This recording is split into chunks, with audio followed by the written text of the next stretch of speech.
नमस्कार साथियों, मैं विजय व्यास आप सभी का एक बार फिर से हार्दिक स्वागत करता हूं बाल विद्या मंदिर सीनियर सेकेंडरी स्कूल खत्रीपुरा नागौर के ऑनलाइन एजुकेशन प्लेटफॉर्म पर। साथियों, पिछले वीडियो में अपन ने वैदिक काल को कंप्लीट किया था। आज अपन महाकाव्य काल और महाजनपद काल की संक्षिप्त जानकारी लेंगे। तो सबसे पहले अपन स्टार्ट करते हैं महाकाव्य काल के बारे में। तो अपना पहली हेडिंग हो जाएगी अपनी महाकाव्य काल। अगर मैं महाकाव्य के काल की बात करूं तो अपने महाकाव्य कितने हैं? अपने भारत के महाकाव्य, इन महाकाव्यों की संख्या है आपके 2। कौन कौन से महाकाव्य हैं आपके? रामायण और महाभारत। तो ये हो गया रामायण और दूसरा महाकाव्य हो जाएगा आपके महाभारत। अगर मैं इनके रचना की बात करता हूं तो रामायण की जो रचना की थी वो की थी ऋषि वाल्मीकि ने किसकी रचना की थी? रामायण की। और वेद व्यास की जो रचना हुई थी वो की थी आपके महर्षि वेद व्यास ने महाभारत की रचना की थी और रामायण की रचना ऋषि वाल्मीकि ने की थी। अगर मैं इनके इतिहास में महत्वपूर्ण क्यों है इसकी बात करूं तो तत्कालीन भारत की राजनीतिक,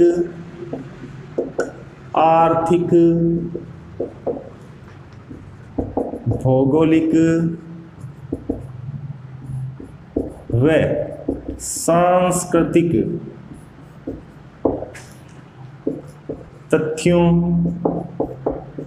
की जानकारी मिलती है। इनमें क्या मिलता है? तत्कालीन भारत की राजनीतिक, आर्थिक, भौगोलिक, सांस्कृतिक तथ्यों की जानकारी मिलती है। इसमें एक अयोध्या कांड में 18 विभागों का वर्णन मिलता है। किसका मिलता है? अयोध्या कांड में 18 विभागों का वर्णन मिलता है, जिन्हें क्या कहा गया है? तीर्थ कहा गया। आगे भी यही चलेगा तीर्थ। तो तीर्थ क्या है? विभाग। आगे मौर्य काल में भी अपन इनके बारे में पढ़ेंगे। तीर्थ क्या हो गया? विभाग। कितने विभाग हो गए? 18। किसमें मिले हैं? अयोध्या कांड के अंदर। महाकाव्य काल के अंदर अपने को ज्यादा कुछ पूछेंगे नहीं, अपने को बस यही याद रखना है 2 ही महाकाव्य है, एक रामायण हो गया, एक दूसरा हो गया अपने महाभारत। और रामायण की रचना ऋषि वाल्मीकि ने की है, महाभारत की रचना महर्षि वेद व्यास ने की है।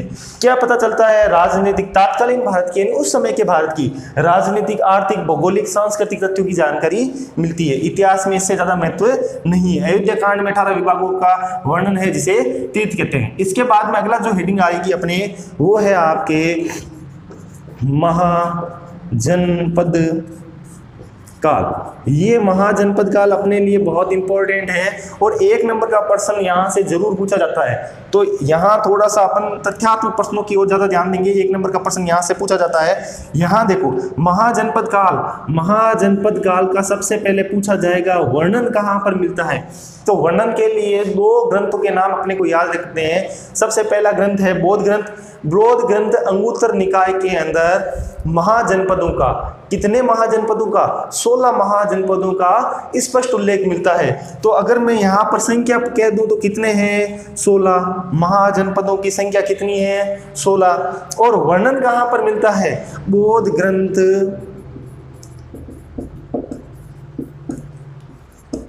अंगुत्तर निकाय में। बौद्ध ग्रंथ अंगुत्तर निकाय में अपने को स्पष्ट उल्लेख देखने को मिलता है। अगर आपको ये पूछ लिया जाए स्पष्ट उल्लेख यानी उसकी भौगोलिक स्थिति, उसके शासकों का उल्लेख कहां पर देखने को मिलता है? अंगुत्तर निकाय के अंदर देखने को मिलता है। अंगुत्तर निकाय किस धर्म का ग्रंथ है? बौद्ध ग्रंथ है। आगे देखो, एक जैन ग्रंथ भी है, जैन ग्रंथ, जिसका नाम है भगवती सूत्र। क्या नाम है? भगवती सूत्र में भी इन 16 महाजनपदों का उल्लेख मिलता है। लेकिन स्पष्ट उल्लेख जो आपके मिलता है वो है अंगुत्तर निकाय के अंदर। वो किस धर्म का है? बौद्ध ग्रंथ। वैसे गीता में भी जनपदों का उल्लेख आ रखा है, लगभग 100 से भी ज्यादा जनपदों का उल्लेख। लेकिन अपने को यहाँ पर क्या ध्यान रखना है, महाजनपद। तो 16 महाजनपदों का स्पष्ट उल्लेख कहाँ पर मिल रहा है अपने को, अंगुत्तर निकाय के अंदर। अगर जैन ग्रंथ की बात करें तो भगवती सूत्र के अंदर मिलता है। अब देखो आगे अपन इन 16 महाजनपदों के नाम व राजधानियों को याद करने की कोशिश करेंगे, क्योंकि 1 नंबर का जो प्रश्न पूछा जाएगा आपको यही पूछा जाएगा, इस महाजनपद की राजधानी कौन सी है। बात आ गई समझ में? एक बार स्क्रीनशॉट लो, फिर अपन आगे चलते हैं। ले लिया होगा आपने स्क्रीनशॉट। अब अपन आगे चलते हैं और इन 16 महाजनपदों के बारे में देखते हैं। बहुत इंपॉर्टेंट रहेगा 16 महाजनपद, और अपन यहीं पर याद करने की कोशिश करेंगे। वैसे इसके 16 महाजनपदों पर पहले एक वीडियो बनाया हुआ है 10वीं कक्षा के लिए, लेकिन तो भी एक और वीडियो बना देते हैं आपके लिए। अब अपन देखो, सबसे पहले तो अपन ने ये कह दिया कि ये अपने हो गए महाजनपद। कितने हो गए महाजनपद भाई? 16 हो गए महाजनपद। लेकिन ये महाजनपद आए कहां से? अपन ने तो वैदिक सभ्यता में एक क्रम देखा था। देखो एक बार वापस देख लेते हैं। राष्ट्र जन विंश ग्राम और कुल, ये था राष्ट्र जन विंश ग्राम कुल। तो इसमें कहीं पर जनपद या महाजनपद तो नाम आए नहीं, तो ये कहां से आ गए? देखो ये क्या है, जन। पहले जन का तात्पर्य क्या होता था? कबीला। पहले जन का तात्पर्य क्या होता था? कबीला। जब कबीला शब्द आया तो ये एक जगह निवास नहीं करते थे, ये क्या होते थे? घुमंतु होते थे, यानी अलग अलग स्थान पर घूमते रहते थे। जन का तात्पर्य कबीले से था। वैदिक काल के अंदर जन का तात्पर्य, जो ऋग्वेदिक काल की बात कर रहा हूं, जन का तात्पर्य कबीले से था। उत्तर ऋग्वेदिक काल में ये अपना स्थायी जीवन जीने लगे। फिर धीरे धीरे जब महाकाव्य काल आया तो इन्होंने अपना जीवन स्थायी कर लिया। स्थायी करने के बाद में अपनी आकार बड़ा किया तो क्या कहलाए? जनपद। जब वह कबीले स्थायी रूप से रहने लगे और अपने आकार में वृद्धि की तो क्या कहलाए? जनपद। जनपद जब और भी बड़े हो गए तो क्या कहलाए? महाजनपद। बात आ गई क्या समझ में? पहले तो थे कबीले, ये कबीले थे, पहले घुमंतु थे, फिर एक स्थान पर रहने लगे तो जनपद कहलाए। जब जनपद का आकार धीरे धीरे बड़ा हो गया तो क्या कहलाया? जनपद। जनपद का आकार क्यों बड़ा हो गया? क्योंकि जनपद में जन में एक राजा रहता है, एक राजा। अब राजा सबसे पहले तो जब यहां शब्द आया राजा तो 2 कार्य उसके हो गए। प्रत्येक महत्वाकांक्षी राजा होगा वो 2 कार्य करेगा। एक अपने जो देश है, देश की भौगोलिक जो सीमाएं हैं उसमें वृद्धि करेगा, यानी वो दूसरे देश को विजिट करके अपने राज्य में मिलाएगा। और दूसरा है वो जनता की सेवा करेगा, यानी जनता की सेवा करना और अपने राज्य का विस्तार करना। ये अपने राज्य जनता की सेवा का मतलब यहाँ पर ये हो गया जनता की रक्षा करना, जनता का भरण पोषण करना, और एक हो गया अपने देश की सीमाओं का विस्तार करना। ये 2 कार्य रहे। अब धीरे धीरे जनपदों में क्या हो गया? आपस में भेदभाव बढ़ गया, लड़ाइयां बढ़ने लगी और एक जनपद दूसरे जनपद को अधिकृत करने लग गया, जिससे उनकी जो भौगोलिक स्थितियां हैं या भौगोलिक सीमाएं वो बढ़ गई। ज्यादा बड़ी होने के कारण इनका नाम क्या रखा गया? महाजनपद रखा गया। तो इस प्रकार राष्ट्र जन विंश ग्राम कुल, ये तो ऋग्वेदिक काल की सभ्यताएं थी, तो वहां से धीरे धीरे परिवर्तन हो गया। अब क्या हो गया? महाजनपद बन गया। तो अब इन 16 महाजनपदों को एक बार अपन क्रम से देखने की कोशिश करते हैं। तो पहले मैं इसको 16 महाजनपदों को बता देता हूं, कौन सा महाजनपद कहां पर था। चलो एक डायग्राम से देखने की कोशिश करेंगे अपन। ये वर्तमान भारत के नक्शा बना देता हूं। वर्तमान भारत के नक्शे के हिसाब से अपन देखने की कोशिश करेंगे।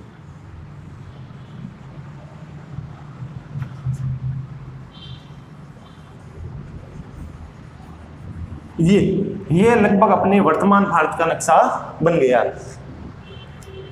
अपने वर्तमान भारत का और इतिहास में ऐसा नक्शा अपने काम चल जाएगा। अब देखो वर्तमान भारत का ये नक्शा बन गया है। वर्तमान भारत के नक्शे के हिसाब से देखते हैं भाई, तात्कालीन भारत तो इससे बड़ा था, उस समय के भारत की बात करेंगे तो इससे बड़ा था, लेकिन अपने को वर्तमान भारत की परिदृश्य से समझना है, जिससे अपने को समझने में थोड़ी सी आसानी रहेगी। यहां से एक मैं नदी यहां बाहर निकाल देता हूं। ये कौन सी नदी हो गई? ये हो गई सिंधु नदी। उसके बाद में एक नदी इस प्रकार, बस नदियों को याद नहीं करना है, मैं नदियां इसलिए बना रहा हूं कि अपने को स्थिति पता चल जाए। हाँ, ये नदी यहां पर थी और इसके पास में ये जनपद था।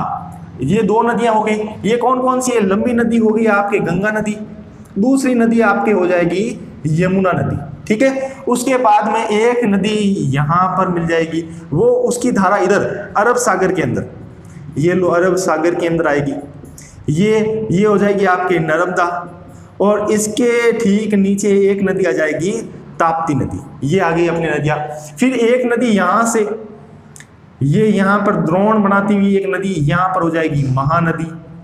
उसके बाद में महानदी से नीचे जाओगे तो अपन ने यहाँ पर देखा ही था कि जो यहाँ पर दक्षिणी भारत की नदियाँ हैं जो बंगाल की खाड़ी में गिरती है, वो सारी नदियाँ द्रोणी बनाती हुई गिरती है। तो यहाँ पर ये हो जाएगी गोदावरी, और एक यहाँ पर नदी आ जाएगी आपकी, ये भी द्रोण बनाती हुई कृष्णा, और सबसे नीचे आ जाएगी एक कावेरी। ये नदी क्रम, हालांकि नदियों का काम नहीं है, बिल्कुल भी काम नहीं आएगा, लेकिन नक्शा बना रहे हैं तो अपन थोड़ी सी नदियों से बनाते हैं, याद करने में आसानी रह जाएगी। सबसे पहले अब यहाँ पर अपन 16 महाजनपदों के पहले केवल नाम लिखते हैं, इन नाम के बाद में अपन राजधानियों की तरफ चलेंगे। तो सबसे पहले अपन यहाँ से चलते हैं, पहला जनपद से, यहाँ अपन उत्तर से चलेंगे, ठीक है, उत्तर से यहाँ से चलेंगे, स्टार्टिंग करेंगे अपने हिंदी के अंदर। स्टार्टिंग करते हैं कैसे, इन्हें अपन कहते हैं ना कि कबूतर सीख रहा है, तो वैसे ही यहाँ पर अपन स्टार्टिंग करेंगे कैसे, तो कै कबूतर से यानी कै कंबोज। तो यहाँ पर पहला जनपद महाजनपद हो गया कंबोज, ये लो, ये यहाँ कंबोज हो गया। दूसरा जनपद हो गया गांधार, पहला कंबोज दूसरा गांधार। अगर प्रश्न आ जाए वर्तमान भारत से बाहर स्थित 2 महाजनपदों के नाम बताइए, तो वर्तमान भारत, बाकी सारे जो 14 महाजनपद आएंगे वो भारत के अंदर स्थित रहेंगे। 2 महाजनपद है जो वर्तमान भारत के बाहर स्थित थे, कौन कौन से, कंबोज और गांधार। पहला कंबोज दूसरा गांधार। कै कबूतर से अपन ने शुरू किया, पहला कै कबूतर का कंबोज, फिर आ गए अपन गांधार पर। उसके बाद में अपन इस प्रकार चल रहे हैं तो प्रवेश राजस्थान से करेंगे, ये अपन ने प्रवेश का द्वार हो गया। पहला कंबोज, कै कबूतर से चला कंबोज, उसके बाद गांधार, उसके बाद में अपन ने यहाँ प्रवेश किया राजस्थान के अंदर। और राजस्थान के अंदर अपने को पता है पूरे राजस्थान का अगर सबसे बड़ा जनपद की बात करूं तो वो है आपके मत्स्य, ये लो अपन ने लिख दिया मत्स्य। इसके अलावा एक और महाजनपद है जो राजस्थान के अंदर लगता है, सूरसेन। वैसे तो सूरसेन उत्तर प्रदेश और राजस्थान दोनों में लगता है, ज्यादातर भाग उत्तर प्रदेश के अंदर है, यमुना नदी के तट पर। ये हो गया मत्स्य और सूरसेन, राजस्थान के 2 महाजनपद। कुरु का भी कुछ हिस्सा आगे आएगा, एक महाजनपद कुरु, उसका भी कुछ हिस्सा राजस्थान में लगता है, लेकिन अपने किताबों के अंदर यहाँ जो अपने 10वीं और 12वीं किताबों के अंदर दे रखा है उसमें 2 ही दे रखे हैं। तो मत्स्य जनपद, मत्स्य महाजनपद और सूरसेन महाजनपद, ये राजस्थान के महाजनपद हो गए। वापस स्टार्टिंग से चलिए, number 1 Kamboj, number 2 Gandhar, number 3 आपके मत्स्य, और नंबर 4 हो गए आपके सूरसेन। तो कंबोज, गांधार, मत्स्य और सूरसेन। उसके बाद में 2, ये गंगा और यमुना नदी के तट पर, गंगा नदी और यमुना नदी के तट पर 2, पहले कालांतर में तो ये एक ही राज्य था हस्तिनापुर, लेकिन कौरवों और पांडवों की लड़ाई के कारण क्या हो गया, अलग अलग हो गया। महाभारत काल में ये अलग अलग हो गए। उससे पहले हस्तिनापुर एक ही था। पहले जो यमुना नदी के तट पर आ गया कुरु, और उसके बाद में आ गया यहाँ पर पहले पांचाल, क्या गया, पांचाल। तो नंबर 5 पे हो गया कुरु और नंबर 6 पर हो गया पांचाल। वापस कै कबूतर से स्टार्ट करेंगे, कैसे कंबोज, गांधार, राजस्थान से प्रवेश मत्स्य, नंबर 4 सूरसेन, गंगा यमुना नदी के तट पर कुरु और पांचाल। इसके बाद में अपने को चलना है हिमालय की तराई में। देखो 2 का जोड़ा बन रहा है। अब यहाँ पर अपन 3 का जोड़ा बना देते हैं। यहाँ पर अगला यहाँ ले लेंगे नंबर 7 कौशल। क्या ले लेंगे, कौशल। बताओ कौशल नरेश किसे कहा जाता था, कौशल नरेश किसे कहा जाता था, कौशल नरेश कहा जाता था भगवान श्री राम को। तो वो हो गया कौशल यहाँ पर। उसके बाद में नंबर 8 पर यहाँ पर आ जाएगा मल, और नंबर 9 पर आ जाएगा वजी। कितने हो गए, ये यहां लिख दिया वजी। अब देखो कितने हो गए, नंबर 1 कंबोज, नंबर 2 गांधार, यहां से प्रवेश किया राजस्थान के अंदर, मत्स्य और सूरसेन राजस्थान के हो गए। फिर अपन यहां पर चल जाएंगे कुरु और पांचाल, ये हो गए अपने दोनों नदियों के तट पर। उसके बाद में हिमालय की तराइयों के अंदर ये तीनों है ऊपर की ओर, हिमालय, यहाँ हिमालय हो गया, हिमालय की तराइयों 3 हो गए, कौशल, मल, वजी। अब आ जाओ, वजी तक हो गया तो इसके नीचे आ जाओ, वजी के जस्ट नीचे अपने बिहार क्षेत्र आ गया। बिहार क्षेत्र के अंदर नंबर 10 पर लिख लो मगध। नंबर 10 पर क्या लिख लोगे आप, मगध। तो ये हो गया वजी, वजी तक तो आ गया हिमालय की तराइयों में। फिर अपन आ जाए इस मैदानी भाग के अंदर। मैदानी भाग में सबसे पहले कौन सा आ गया? मगध। अब मगध इस गंगा नदी के ऊपर आ गया मगध। अब देखो ये जो कौन सा भाग हो गया? पूर्वी भाग। अगर आपसे पूछ लिया जाए सबसे पूर्वी भाग में यानी पूर्वोत्तर भारत के अंदर कौन सा महाजनपद था, तो आप कहोगे पूर्वोत्तर भारत में जनपद, महाजनपद का नाम है अंग। बताओ अंगराज किसे कहा जाता था? कितने नंबर हो गया? अंग, ये 11 नंबर, 11 नंबर आ गया अपने अंग।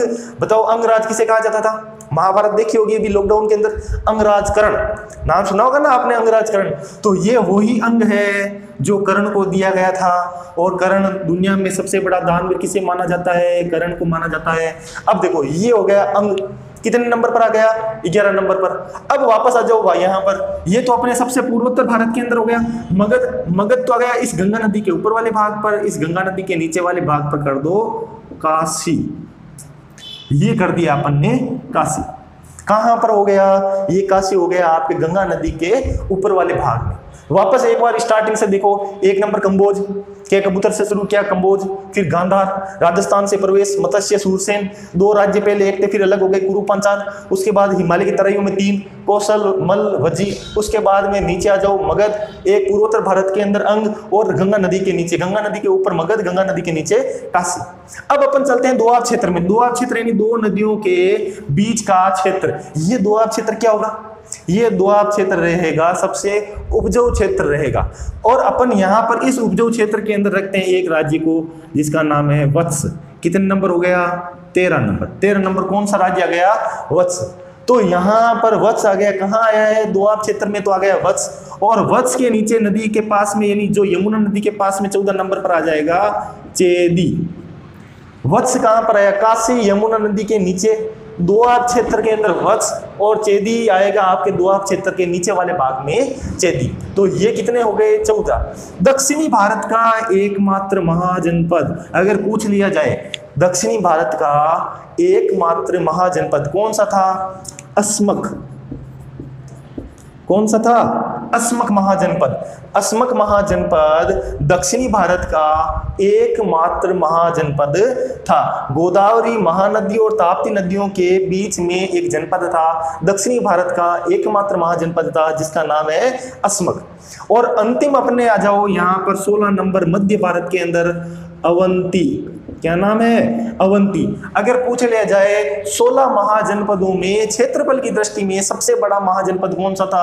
अवंती। ये अवंती सबसे बड़ा महाजनपद था। क्यों? क्योंकि मध्य भारत पूरा इसकी के अंतर्गत आता था। तो ये भाग, गुजरात का भाग, मध्य प्रदेश का भाग, कुछ उत्तर प्रदेश का भाग, ये सारा किसके क्षेत्र में आता था? अवंती के।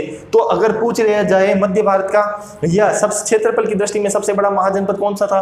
तो अवंती। ये आपके हो गए 16 महाजनपद। एक बार वापस रिवाइज कर लेते हैं, फिर इनकी राजधानियों की तरफ चलते हैं। सबसे पहले के कबूतर से स्टार्टिंग करनी है। के कबूतर से क्या हो जाएगा? के कबूतर से हो जाएगा आपके कंबोज।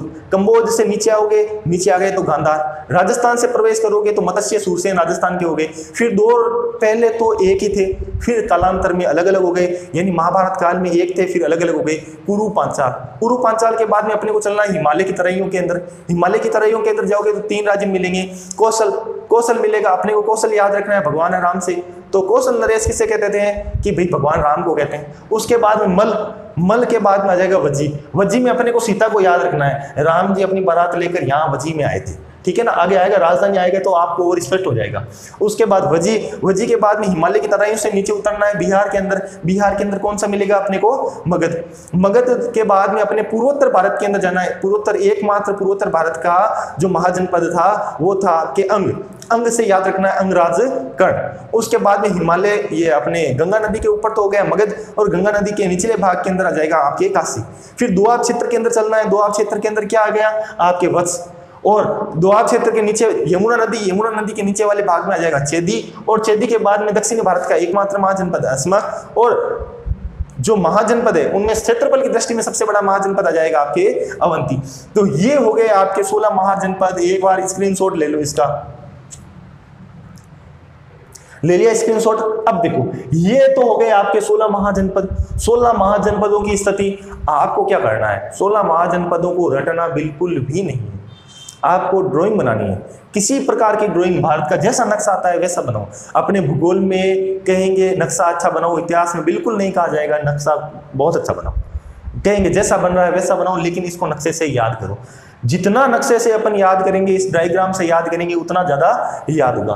तो अपने को कंबोज, गांधार, मत्स्य, सूरसेन, कुरु, पांचाल, कौशल, मल, वजी, मगध, अंग, काशी, वस्त, चेदी, अस्मक और अवंती, क्रम यही रखना है। देखो एक बुद्धि का सिद्धांत होता है क्रम का सिद्धांत, तो अपने को इसको भी उसी क्रम से याद रखना है, ठीक है ना, ज्यादा याद रहेगा। तो ड्राइंग से ही अपन इसको याद करेंगे। अब अपन एक एक महाजनपद की राजधानियां लेते हैं। अब देखो महाजनपद की राजधानियां मैं यहीं पर लिख देता हूं जिससे आपको आसानी हो जाएगी। सबसे पहले आता है अपने कंबोज।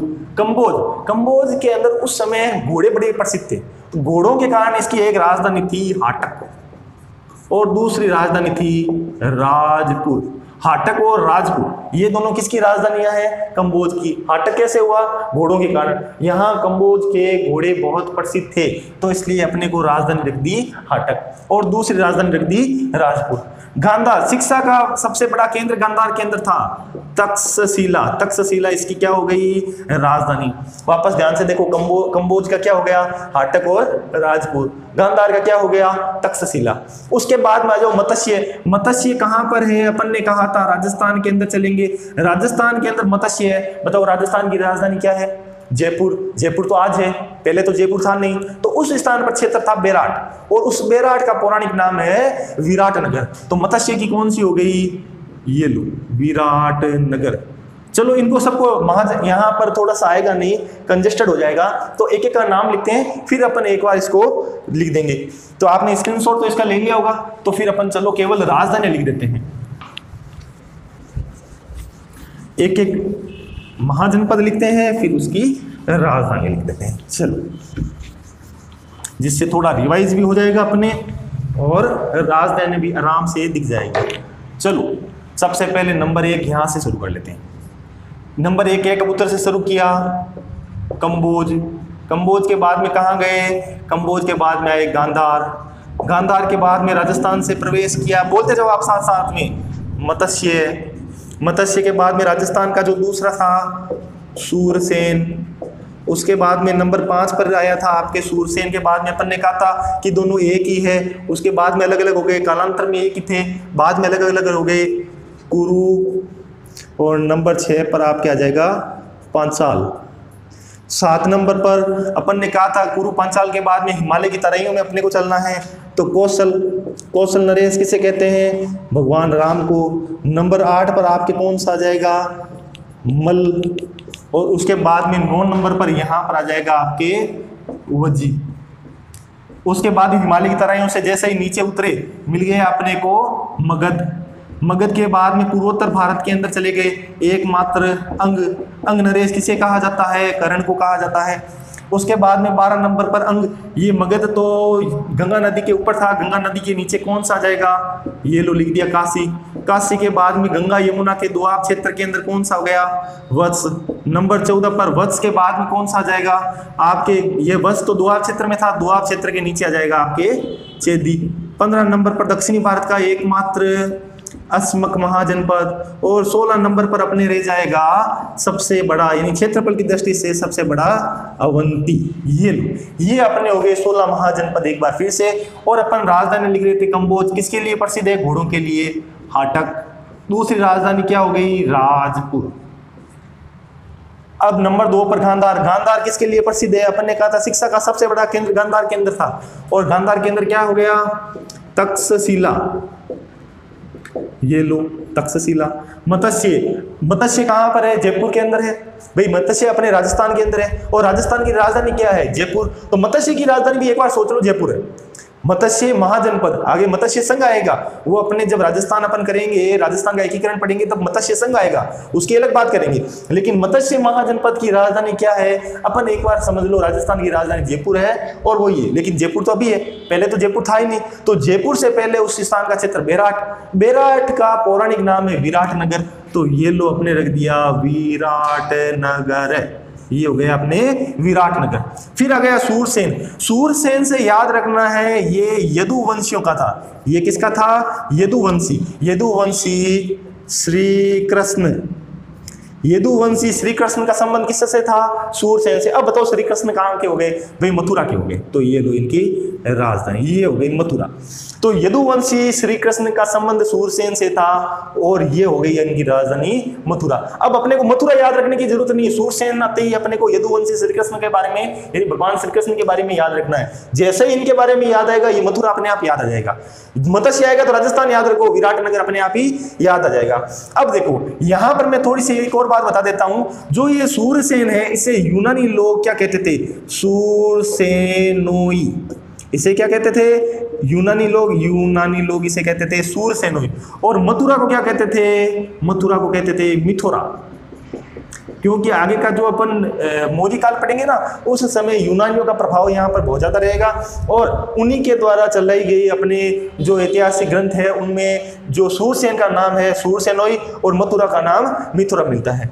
उसके बाद में कुरु और पांचाल, चलो इनकी भी छोटी छोटी कहानी बता देता हूँ। अपन ने कहा था हस्तिनापुर एक था, कुरु और पांचाल के समय तो यानी उससे महाभारत काल के समय तो ये कुरु और पांचाल एक ही थे, हस्तिनापुर के अंतर्गत आते थे। लेकिन फिर क्या हुआ? कौरवों और पांडवों में हो गई लड़ाई। कौरवों और पांडवों में लड़ाई हो गई तो श्री कृष्ण जो उस समय यदुवंशी यानी सूरसेन महाजनपद से थे वो बीच बचाव में गए। कहा भाई ऐसा करते हैं पांडवों को कुछ दे दो, तो 5 गांव दिए जिनका नाम था खांडवप्रस्थ, यानी खांडवप्रस्थ इनको दे दिया और खुद रह गई हस्तिनापुर के अंदर। तो कौरवों को तो हस्तिनापुर पांचाल क्षेत्र आ गया और खुद जिनको पांडवों को दे दिया खांडवप्रस्थ के अंदर पांडव गए, साथ में श्री कृष्ण भी थे। इन्होंने कहा इस स्थान का हम क्या करेंगे, ये तो पूरा खंडर है, खांडवप्रस्थ नाम ही खांडव है तो ये है ही खंडर। तो यहाँ पर श्री कृष्ण ने कहा उस समय के सबसे बड़े आराध्य देव की आराधना की, उनको कहा भाई आप नीचे आओ और इस खांडवप्रस्थ की थोड़ी सी मरम्मत करो। तो यहाँ पर इंद्र ने कहा भाई मेरा काम तो ये नहीं, लेकिन मैं यहाँ पर क्या करता हूँ, मेरे एक व्यक्ति के द्वारा इसको सही करवा देता हूँ जो ये देख रेख करता है। तो इंद्र ने अपने ही एक देवता किसे कहा? विश्वकर्मा को कहा भाई इसका कुछ सही करो। तो यहाँ पर विश्वकर्मा ने बड़ी सुंदर सी नगरी बसा दी जिसका नाम क्या रखा गया? कुरु। ये लो, ये विश्वकर्मा तो चले गए, किन के कहने पर काम हुआ? भाई इंद्र के कहने पर काम हुआ, तो इसका नाम क्या रख दिया? खांडवप्रस्थ से इंद्रप्रस्थ। तो ये कुरु की राजधानी, कुरु महाजनपद की राजधानी क्या हो गई? इंद्रप्रस्थ। आपको बस कहानी याद रखनी है, कुरु की छोटी सी कहानी याद रखोगे तो अपने आप ही इंद्रप्रस्थ नाम है वो दिमाग में अपने आप ही क्लिक होगा। इंद्रप्रस्थ, छोटी सी कहानी याद रखने से अपना नाम इंद्रप्रस्थ निकल के आ जाएगा। फिर बात आती है पांचाल। देखो पांचाल में भी एक छोटी सी कहानी से करते हैं, ये अपना हो गया पांचाल, ठीक है। इस पांचाल में क्या करना है अपने को? ये पांचाल 5 अंगुलियां, ये हो गया पांचाल। अभी इन पांचाल को इकट्ठा कर लो और ये ऐसे बना दो। ये क्या बन गया? छत्र बन गया। किसका छत्र बन गया? सांप का। तो ये हो गया अहि छत्र, ये इसकी राजधानी होगी। ये पांचाल को मिला दिया और अपने को राजधानी इस प्रकार बना ली। तो ये इसका क्या हो गया? छत्र हो गया। ये हो गया अहि छत्र, ये लो इसकी राजधानी। नहीं, अहि छत्रपुर नहीं है ये केवल क्या है? अहि छत्र।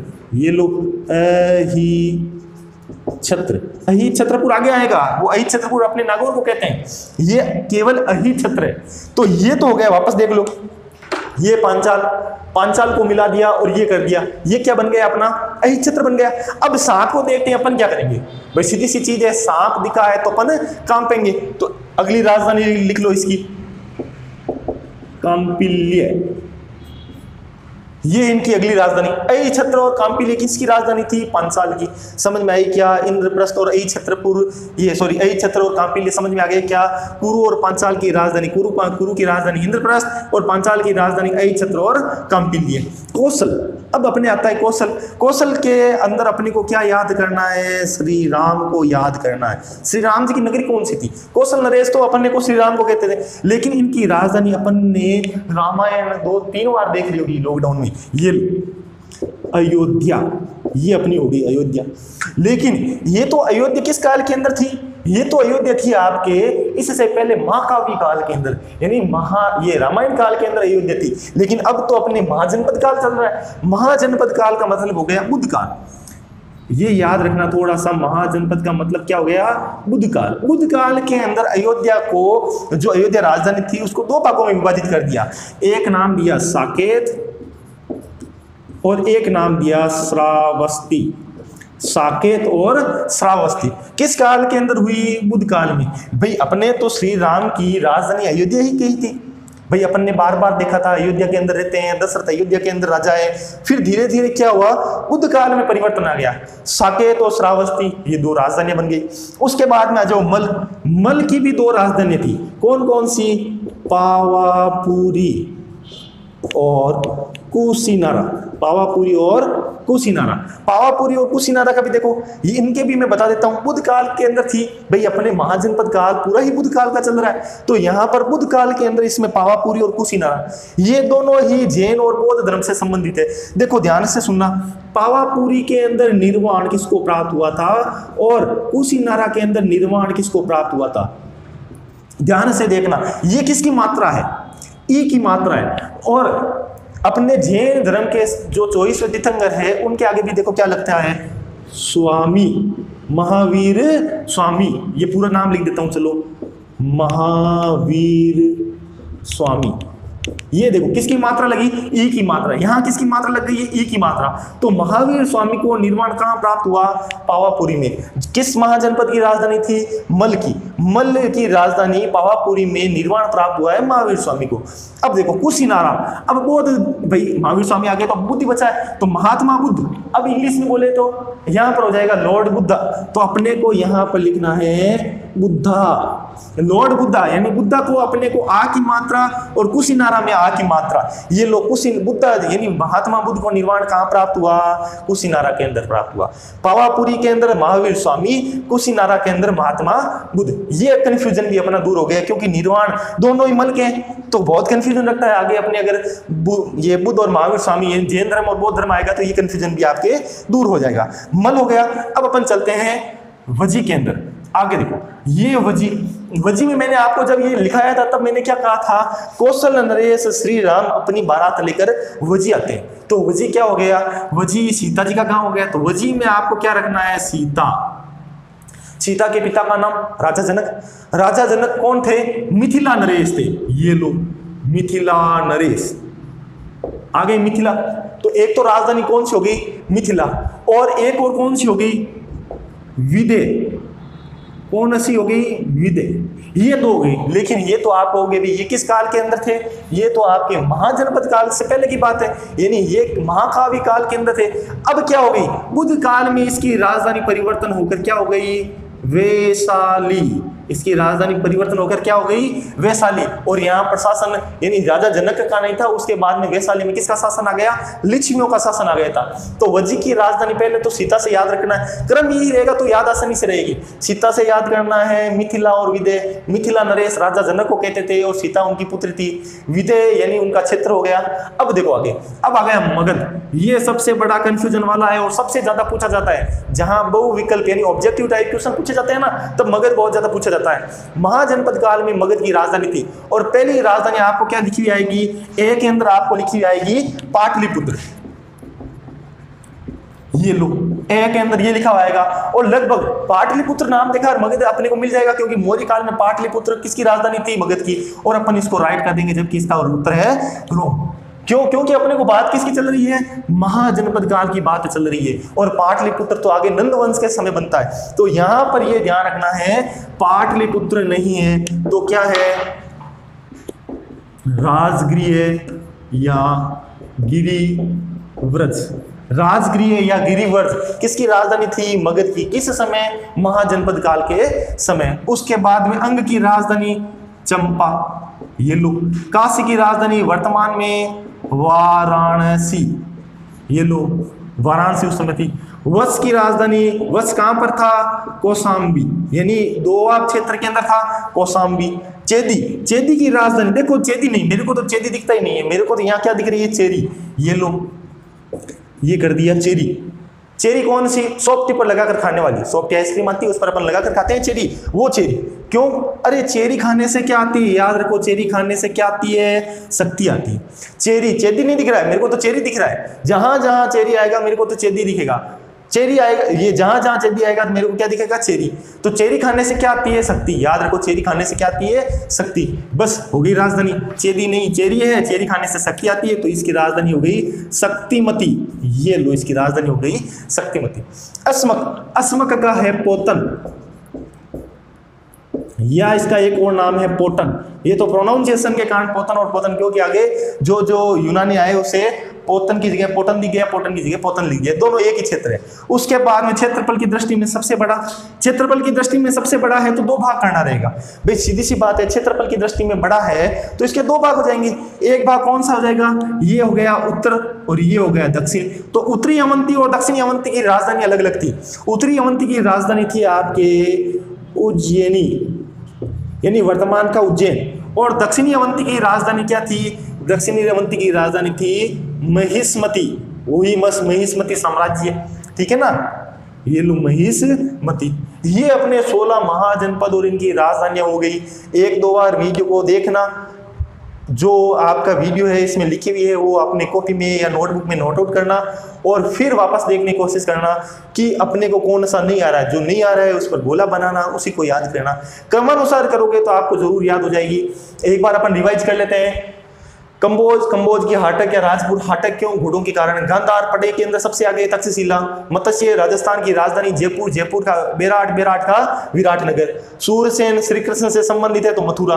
कुरु वो छोटी सी कहानी, इंद्रवली इंद्रप्रस्थ। पांचाल हाथ वाला 5 अंगुलियां करके देख लेना, छत्र बन रहा है और छत्र बनते अपन कहां पर है, छत्र और कांपी लिए। कौशल श्री राम की नगरी अयोध्या, लेकिन बुद्ध काल में दो भाग हो गए, साकेत और श्रावस्ती। मल का पावापुरी और कुशीनारा, ये भी याद रख लेना। पावापुरी में महावीर स्वामी को निर्माण प्राप्त हुआ था, कुशीनारा में बुद्धा लॉर्ड बुद्ध यानी महात्मा बुद्ध को निर्माण प्राप्त हुआ था। यहाँ पर वज्जी का अपने को सीता याद रखना है। सीता किसकी, जनक की। जनक को क्या कहते थे, मिथिला नरेश, ये लो मिथिला और विदय। और बुद्ध काल में इसकी राजधानी क्या हो जाएगी, वैशाली। मगध का पाटलिपुत्र तो बिल्कुल नहीं है महाजनपद काल में, ये याद रख लो। तो राजगिरी और क्या हो जाएगा, गिरिवर्ज। अंग की चंपा, काशी की वाराणसी, वस्त की कौशाम्बी, चेदी की शक्तिमती। चेदी नहीं है, चेरी खाने से शक्ति आती है तो शक्तिमती। असमक दक्षिण भारत का एकमात्र महाजनपद जिसकी राजधानी पोतन या पोटन है। और अवंती जो क्षेत्रफल की दृष्टि में सबसे बड़ा महाजनपद है, यानी उज्जैनी और महिष्मती। दो भाई सबसे बड़ा है तो दो भाग कर दिए, एक का उज्जैनी रख दिया, एक का महिष्मती रख दिया। अब देखो यहाँ पर मैं केवल बात करूंगा महाजनपद के गणराज्यों की। महाजनपदों में 2 ही गणराज्य थे। 16 महाजनपदों में 14 थे वो तो राजतंत्रात्मक शासन व्यवस्था थी और 2 में गणतंत्र व्यवस्था थी। कौन कौन से, एक तो मल कौन के, पावापुरी के, कुशीनारा के। तो एक पावापुरी के मल, एक कुशीनारा के मल, ये क्या थे आपके, ये गणतंत्रात्मक थी। और एक थे वज्जी, ये लो यहां पर भी लिख देते हैं गण, ये भी गणतंत्रात्मक शासन व्यवस्था थी। किसमें थी, मिथिला के विदय में, वहां पर आपको मिलेगा मिथिला के विदय में क्या थी, आपके गणतंत्रात्मक व्यवस्था थी। बाद में वैशाली बन गई, तो वैशाली ये नंबर 4 हो गया, वैशाली के लिच्छवियों में। यहां पर भी क्या थी, गणतंत्रात्मक व्यवस्था थी। तो एक बार इसका स्क्रीनशॉट लो, फिर आपके गणतंत्रात्मक व्यवस्था वाले राज्य भी अभी करवा देते हैं। ले लिया होगा आपने स्क्रीनशॉट। अब अपन आगे चलते हैं और महाजनपद काल में जो गणराज्य थे उनके बारे में एक बार बात कर लेते हैं।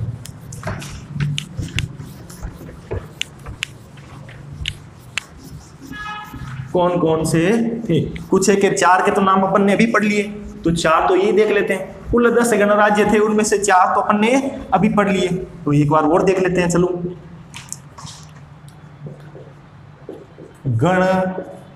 गणतंत्रात्मक शासन व्यवस्था कहां कहां पर थी। नंबर 1 अभी अपन ने कहा है मल, कहां के मल थे, पावापुरी के मल। दूसरे भी मल कहां के मल थे भाई, 2 स्थान थे, एक पावापुरी और दूसरा कुशीनारा। यहां दोनों के पास में गणतंत्रात्मक शासन व्यवस्था थी। तीसरा अपन ने कहा है विदय, कहां के, मिथिला के, ये लो मिथिला के विदय। और दूसरे अपन ने कहा था नंबर 4 पर, वो भी मिथिला यानी वज्जी के ही थे, ये लोग लिच्छवी। कहां के थे लिच्छवी, यहां पर थे वैशाली के। बाद में बुद्ध काल में परिवर्तन आ गया, ये तो गए महाजनपद के अंदर। उसके बाद में नंबर 5 पर आ जाएंगे शाक्य। कौन है, शाक्य। कहां के हैं, कपिल वस्तु के। कपिलवस्तु के शाक्य, ये तो आ गया क्षेत्र, ये उस समय राज करने वाले जन, और शाक्य आ गए कपिलवस्तु के। और 6 नंबर पर आ जाएगा आपकी पीपली वन के कौन थे? मौर्य। तो ये कितने हो गए? 6। कौन कौन से? मल के पावापुरी, मल कुशीनारा के, विदय मिथिला के, लिच्छवी वैशाली के, शाक्य कपिलवस्तु के, मौर्य पीपली वन के।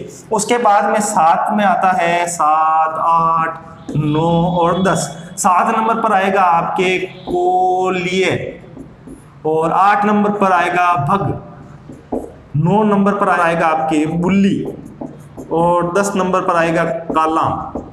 तो ये तो थे जो शासन करते थे, कोल्य, भग, बुल्ली और कलाम। लेकिन कोल्य कहाँ के थे? राम ग्राम के कोल्य। भग कहाँ के थे?